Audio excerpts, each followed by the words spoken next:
ਕਹਿੰਦੇ ਹਾਰਨ ਤੋਂ ਪਹਿਲਾਂ ਵਾਰ-ਵਾਰ ਕੋਸ਼ਿਸ਼ ਕਰਨਾ ਵੀ ਸਿੱਖੋ। ਕਿਸੇ ਕੰਮ ਵਿੱਚ ਹਾਰ ਰਹੇ ਹੋ ਨਾ, ਕੋਸ਼ਿਸ਼ ਕਰੀ ਚੱਲੋ। ਮੈਂ ਕਈ ਵਾਰੀ ਇਹ ਚੀਜ਼ ਕਹਿੰਦਾ, 20 ਚਾਬੀਆਂ ਪਈਆਂ ਨੇ ਨਾ, ਤੂੰ ਲਾ ਰਿਹਾ ਤਾਲੇ ਨੂੰ, 18 ਲਾ ਲੀਆਂ, 18 ਜਦੋਂ ਲੱਗ ਗਈਆਂ ਥੱਕ ਨਾ, ਜਿਹੜੀਆਂ 2 ਪਈਆਂ ਨੇ ਨਾ ਟਰਾਈ ਉਹਨਾਂ ਦੀ ਵੀ ਮਾਰ ਲੈ, ਇੱਕ ਨਾਲ ਤਾਲਾ ਖੁੱਲ ਹੀ ਜਾਣਾ ਹੀ। ਆਖੋ ਧੰਨ ਗੁਰੂ ਰਾਮਦਾਸ ਜੀ, ਧੰਨ ਗੁਰੂ ਰਾਮਦਾਸ। ਹਾਰਨ ਤੋਂ ਪਹਿਲਾਂ ਵਾਰ-ਵਾਰ ਕੋਸ਼ਿਸ਼ ਕਰਨਾ ਇਹ ਸਿੱਖਣਾ ਹੈ। ਕਈ ਵਾਰੀ ਅਸੀਂ ਹਾਰ ਮੰਨ ਲੈਨੇ, ਮੈਂ ਇੰਨੀਆਂ ਅਰਦਾਸਾਂ ਕੀਤੀਆਂ, ਮੈਂ ਇੰਨੀ ਬਾਣੀ ਪੜੀ, ਮੇਰੀ ਤੇ ਝੋਲੀ ਭਰੀ ਨਹੀਂ।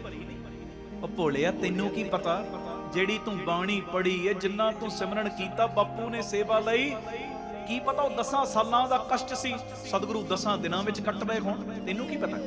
ਕਦੀ ਵੀ ਹਾਰਨ ਤੋਂ ਪਹਿਲਾਂ ਨਾ ਵਾਰ-ਵਾਰ ਕੋਸ਼ਿਸ਼ ਕਰਨਾ ਨਾ ਛੱਡੋ, ਕਰੀ ਚੱਲੋ ਕੋਸ਼ਿਸ਼, ਕਰੀ ਚੱਲੋ ਕੋਸ਼ਿਸ਼। ਅੱਜ ਨਹੀਂ ਤਾਂ ਕੱਲ ਕਿਰਪਾ ਹੋ ਹੀ ਜਾਣੀ। ਆਖੋ ਧੰਨ ਗੁਰੂ ਰਾਮਦਾਸ ਜੀ।